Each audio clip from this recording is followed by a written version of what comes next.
Let us take you on a journey, an incredible tale spawned several decades ago in the fledgling years of a newborn nation. The story of how a region lost to the sands of time was reinvented by a single community. Join us as we delve into the intricate web of people that shaped the future of not just this area, but of a city as a whole. We take you to the 16th century, where the idea of a modern, united Bangalore was founded in the suburban region of Kaadu and was carried forward by the great Kempegowda I. Fast forward to the early 20th century, and Yelahanka, as it was now known, transitioned into a hub for the progressive weaving industry. Through the decades, this industry has seen immense growth, dictating the fate of the people of Yelahanka with every stitch of cloth. Vidyashilp Academy lies just a stone's throw away from Yelahanka, yet we remained blissfully unaware about the wealth of history that our surroundings hold until oral history changed our collective perspective. Almost instantly, we uncovered a plethora of information through various sources, including our own staff, parents, and teachers. They recounted the transition of Yelahanka from a land of forgotten fields to a town as vibrant as its people. They also pointed us towards a single community that sparked the flame of revival in this area, the Da Vincis of the Renaissance of Yelahanka. The weaving industry in Yelahanka has blossomed into a labyrinthine maze of industrial residences. One only has to swerve off the main road and slip into a bustling by-lanes to hear the clanking of the mills fill the sultry afternoon air. Beyond the brazen steel gates and the ordinary facades of the looms lies a packed grid of hand-operated and power looms, churning out dozens of fine silk saris every single day. One such unit that we visited was Narayana Brothers. Established at the dawn of independence, they have embraced the progressive impact of technology in this volatile world. This has enabled them to stay ahead of the competition and navigate the ebbs and flows of the market with ease. Upon the trails of adventure, we stumbled across a little-known government school in Alal Sandra, a sub-district of Yelahanka. One of our interviewees, Miss Parvathamma, spent her formative years within these very walls. Our discussions with the teachers left us spellbound. Despite the economic challenges that still plague the community, their crusade in sculpting their students into valuable citizens is truly awe-inspiring. All roads lead to home. In the month of August 2017, Vidyashilp Academy hosted the oral history exhibition. Our mentor, Dr Indira Choudhury, graced the occasion as chief guest. This was witnessed by various schools across Bengaluru. We reaped the fruits of our efforts in incredible success of this presentation, which has hopefully sown the seeds of curiosity throughout the city. As we conclude, we wish to draw your attention to the past, a past not quite as visible as prehistoric ruins or the yellowed pages of ancient manuscripts. Instead, we uncovered a past deeply embedded in the psyche of the people. And in those people, we also find a glowing future. Oral history has helped open our eyes to the collective wealth of our communities. Yet, our work is far from over. We have an obligation to spread the messages of curiosity and understanding. That same untold promise makes us stand here today. After all, only if life is understood backwards can it be lived forwards. Ladies and gentlemen, we present Oral History Team Yelahanka. Good afternoon. My name is Abhigna and this is Malavika. On behalf of Team Malleshwara, we would like to present our journey of learning. The year 2017 was an exciting and eventful year for us due to our participation in the Oral History project in collaboration with the Shrishti School of Design. The Oral History journey has been thoroughly educational. It is a project that required both our immense interest and full participation. It has been an unconventional experience, one that is not usually provided to school children. So we started off this project by outlining the map of how we would undertake it. We then arranged a field visit to Malleshwara to explore it and to understand its culture and its traditions. We then jotted down the main topics about which we would like to ask our interviewees about. Questions were, we asked our interviewees about several main topics such as Kaadu Malleshwara. So Kaadu in Kannada actually means forest, and hence the Kaadu Malleshwara refers to the jungle-like territory in which it was built. It was built in the 17th century AD by Venkoji, the brother of the Maratha king Shivaji. Malleshwaram actually derives its name from this temple. An important source of information here was a poem composed by an unidentified Kannada poet. The Plegama Temple. The Plegama Temple is actually situated at the borders of the Indian Institute of Science, and it is symbolic of the faith of the people of Malleshwaram. They used to go to this temple before the plague even struck them in fear of it. We also focused on portraying the culture of Malleshwaram, which was done through the walkumentary. Malleshwaram is one of the few places in Bangalore that has been able to retain its rustic cultural charm despite all the modernization. And finally, Malleshwaram is also famous for the MES College and the Maharani's College, which were built with the aim of improving girls' education. And it is actually commendable that Malleshwaram focused on women's education at that point in time. So all of this culminated into an exhibition where we expressed ourselves in several creative ways, such as a walkumentary, a photo booth, a photo gallery, an audio booth, and several stalls by which we created the sights, sounds, and smells of Malleshwaram, bringing it, as it were, to our school. We were also taught how to operate the recording devices, but we cannot say we were particularly confident in the maneuver. The transcribing process was another challenge. It was time-consuming, and it taught us the virtues of patience. So we would like to now present to you a video clipping of the views of our fellow team members. We are Team Malleshwara. And we are here to share our experience of the oral history project that we did. It was an amazing experience to know about the cultures, religions, traditions of the subject. It was also an amazing experience to know about music. I found it a very humbling experience the way we derived answers from Malleshwara residents about the history. It was a truly invigorating experience which helped me step out my comfort zone and enhance my oral skills. Learn the importance of commitment, listening, and being humble. We spoke to many senior residents from Malleshwara who shared their story, which was truly inspiring. Learn how to be an historian, think and research like an historian, and then communicate with a lawyer modernly. To have the opportunity to live in a city through someone else's eyes and perspective was a very new and unique experience, and I truly enjoyed it. The experience that the information that we collected was not for some little paper, but was to help us gain a new experience. We didn't just learn from a textbook, but we met people and experienced the true value of history. We are very thankful to our school for this opportunity. A lot of this information can be used to draw a timeline and a mental picture of the Malleshwaram society. It can also be used to learn about the social life of the people living in Malleshwaram. The temples and the books written about them give us helpful insights of a time before the modern ages. Oral history has helped us learn about the perspectives of an individual who may not otherwise feature in historical records. Oral history has allowed us to ask questions about topics we are interested in. The school has provided us with a remarkable opportunity by introducing oral history in our curriculum. It has helped us learn a great deal about interacting with different kinds of people, conducting interviews, and extracting and shortlisting important information. It has also helped us understand the value of gathering resources and documenting our information. And I believe these are skills which will help us in the long run. So this has been an amazing experience, and we are thankful to everyone who made it possible. Thank you. From the fringes of civilization to the nerve center of bustling contemporary life, Hebbal has seen it all.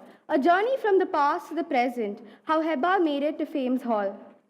This is the Hebbal chapter of the oral history expedition. It has been a rocky ride with its fair share of obstacles, and we never thought we would see the light at the end of the tunnel. But here we are, 1 foot over the finish line, hopefully. And here we are, Gauri and Chaitanya, to share our fond memories with you. The oral history project required us to look beyond the screens of our laptops. What I mean to say is that with the right guidance, we were able to find out that interviewing and investigating about our surrounding locality not only filled our minds with insightful information, but also proved to us that it wasn't as bad as we thought it would be. The first place we visited was Dhobi. Thinking about the dreaded time management lecture I would get, I was able to drag my sleepy self out of the bed before the cry of the rooster and reach the site on time. The ghat was far from a fairy tale location. with the smoky air, scattered garbage, and doomed location right next to the cemetery, it made me wonder how anyone could stand for long in such an environment, let alone clean clothes. And the froth in the nearby sewer is dangerously close to the water tank, which they use to clean clothes. Anyhow, with my limited knowledge in Kannada, interviewing the Kannada-speaking Dhobis became quite a challenge. But with the use of the universal sign language and Google Translate, we were able to overcome this minor glitch. Here's some food for thought.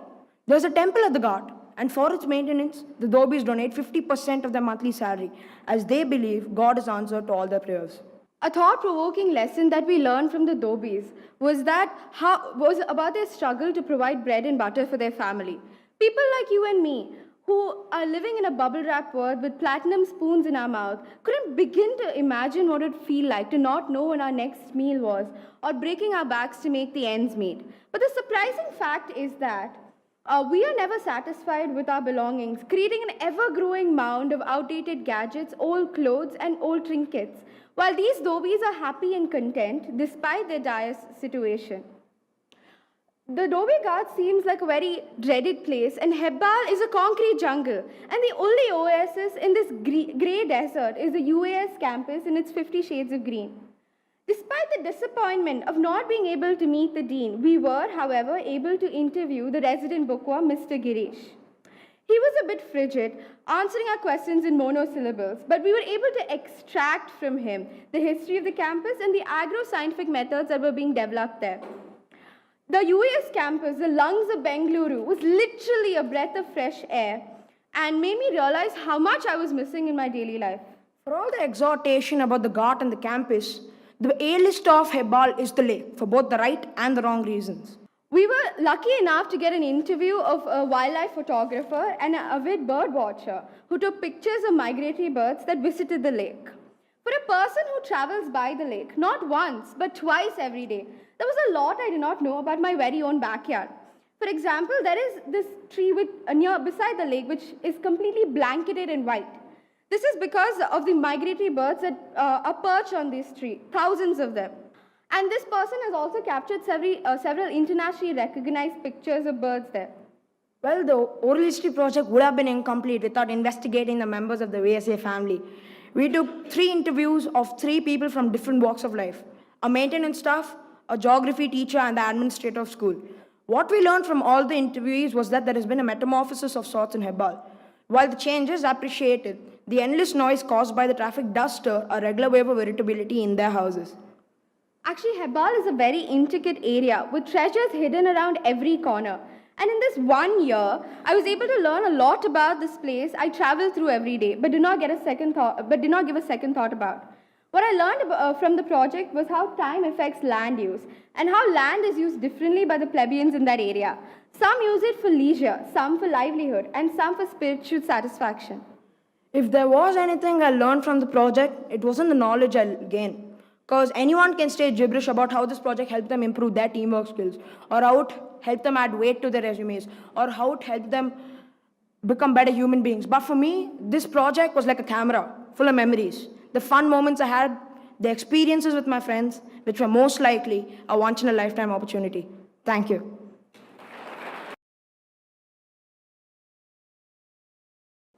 Good afternoon. My name is Nihal. And I'm Aditi. And we're from Class 10A. We're going to talk to you about our oral history project. Our school took up an initiative on the oral history project in collaboration with the Srishti School of Arts headed by Dr Indira Choudhury. What is oral history? Oral history is the process of recording unknown history of people and places. 9th grade was chosen as the grade to perform this project. We were divided into 6 groups of 20 students each. Each group was headed by 2 teachers of various departments in our school. Our group was given Jakkur as the area of study, and we were headed by Deepa ma'am and Shilika ma'am. This project started in June 2016. We were first shown an PPT on how to interview people, how to use the recorders, and how to transcribe the audio files. Then we were taken on a site visit to Jakkur with one of our school staff, Mr. Anand, who told us about the modernization of Jakkur and how it has trampled some of the ordinary lives and businesses in Jakkur. Students were provided with biographical sheets that were to be filled by our interviewees so that we could frame questions to conduct our interview. A lot of sensitivity was seen by the students towards our interviewees while we were explaining our interviews to our teachers. So about the history of Jakur, Jakur was originally a reserve forest under the Mysore Maharaja. Under the British rule, it got denotified. What the picture of Jakur is today is very different from 20 years back. Before, it was a plantation village which grew fruits like chiku and guava. But now, because of the development of the Kempegowda International Airport in Devnahalli, the land prices have risen steeply, and because of that, the land grabbing process has begun. We're not here only to focus about the land grabbing aspects in Jakur. We're here to talk about the stories of ordinary people and their lives, about how their families got separated, etc. Now we're going to tell you about some of those stories. Mrs. Lakshmi is a wife of Mr. Anand, who was a landowner in Jakur and a present staff of our school. Their ancestral property was taken over by the BDA overnight. The BDA promised to give compensation, but they failed to do so. In desperation, they sold their jewelry and gold in order to get money to fight their case, but the amount they received wasn't sufficient enough to get their land back. Mr. Anand, being the husband of Miss Lakshmi, went through the same with her. However, he does consider tilling his lands and working hard in his fields a much more worthwhile life than what he's living right now.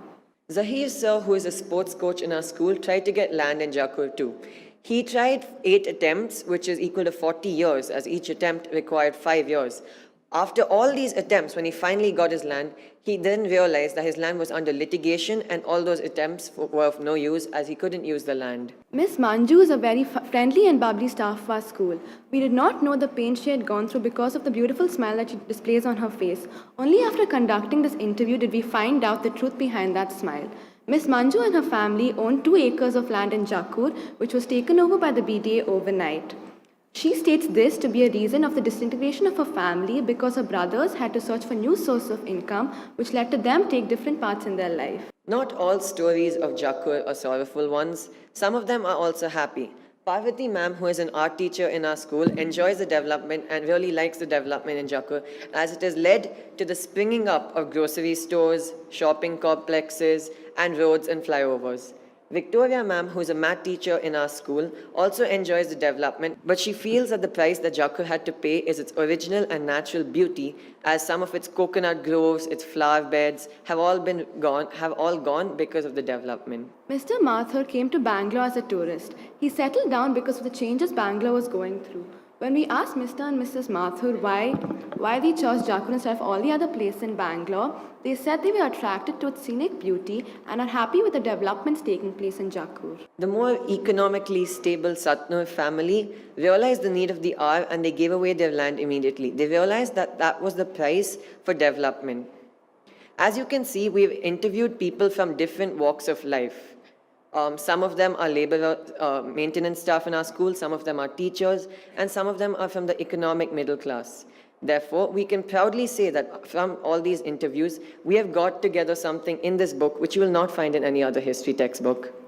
Just in case you're wondering where Jakur is, the place you're seated right now itself is Jakur. On concluding, I would like to take this opportunity to thank the 20 strong members of our team who are not present right now, but who helped us in completing this project. Thank you. Thank you. What makes a school happy? The atmosphere in a school contributes to a child's success as much as the curriculum. Vidyashilp Academy is not just a prestigious institution, it is a community. Now, a community is a group of people who come together with the intention of achieving a common goal. Here, the teaching faculty, the maintenance, and the management all strive to achieve one simple goal, to ensure that every student of VSA has a holistic learning experience. This is done through the evolutionized methods of teaching, world-class sports facilities, and providing us with nutritious meals. A very good afternoon to everyone present here. We are Sonakshi and Anusha from class 10D, and we will be sharing our oral history project experience. Now, oral history, by definition, is the collection and study of historical information about individuals, families, communities, groups, important events, or everyday life in general, using audio tapes, videotapes, and transcriptions of planned interviews. We were allowed to interview the management staff, teaching faculty, parents, and alumni in order to recreate VSA's history over the last 2 decades. I interviewed Parvati Aunty from the library, from whom I learned about the transition of our school library from a cupboard of books and newspapers to the grand library it is today, housing numerous books of various genres and by different authors. I also learned about the increase in the strength of our school. We had a few hundred students and a handful of teachers 2 decades ago, and now VSA is home to over 2,000 students in approximately 500 teaching and non-teaching faculty. During our interviews, we were asked to frame the questions ourselves, and a few of our interviews were also in Kannada and Hindi, so we had to translate them to English and then transcribe them, which was something we found a bit challenging. Just like UNESCO preserves various World Heritage Sites, VSA has and continues to preserve some of its iconic structures of great sentimental value, which have been here since the beginning of our school days, such as the massive Gothic gates, the pine trees, and the mango tree. Apart from engaging its students in various extracurricular activities, VSA has also taken up eco-friendly initiatives, such as installing a sewage water treatment plant, a paper recycling unit, manufacturing vermicompost, and using solar panels to harness electrical energy. Furthermore, VSA has also adopted certain government schools in the village of Tibegur, quite close by, to help them improve their educational and hygiene standards. I interviewed Mr. Ravindra Vithani, the school's co-founder, and Mrs. Premlata Hermant, a Kannada teacher, from whom I learnt about the evolutionized methods of teaching used here at VSA. What makes VSA so different from other schools is its no textbook philosophy, whose principal aim is to promote conceptual learning over rote learning. For students from the 1st to the 5th grade, have their lessons displayed on monitors through a series of images, videos, concept maps, etc. At the end of each lesson, multiple choice questions are displayed on the monitor, which are expected to be answered by each and every student using a remote control attached to their desks. Their answers are stored on the monitor and displayed in the form of a statistical record, which helps the teacher in identifying which students fail to grasp the concept. For students from the 6th to 10th grade, also have their lesson plans displayed on the monitor. However, they also use textbooks simply as study guides or for the purpose of a quick revision before an exam. All in all, through this oral history project, we learned how to be better interviewers, ask the right questions, think on our feet, and more importantly, how to be better listeners. Thank you. Good afternoon, ladies and gentlemen. I'm Ayush Suresh. And I'm Nahush. We're going to be presenting to you Devanali, which we went last year. We went as a group of 18, and this was a 1-year-long process, which was given to us by our mentors, and this was in collaboration with the Shilpites School of Art and Vidyashilp Academy, where we worked together and we collaborated this project. So we basically had 3 primary objectives. The first one being bringing a connection between Vidyashilp Academy and Devanali as a society, learning, understanding, and putting it in a timeline. And 3, to build interpersonal skills in students by enabling them to meet people, talk to them, and collect information. Our first of our secondary objectives were to capture the memories of the people who stayed in the fort. And second was to study the culture and tradition practiced inside the fort as well.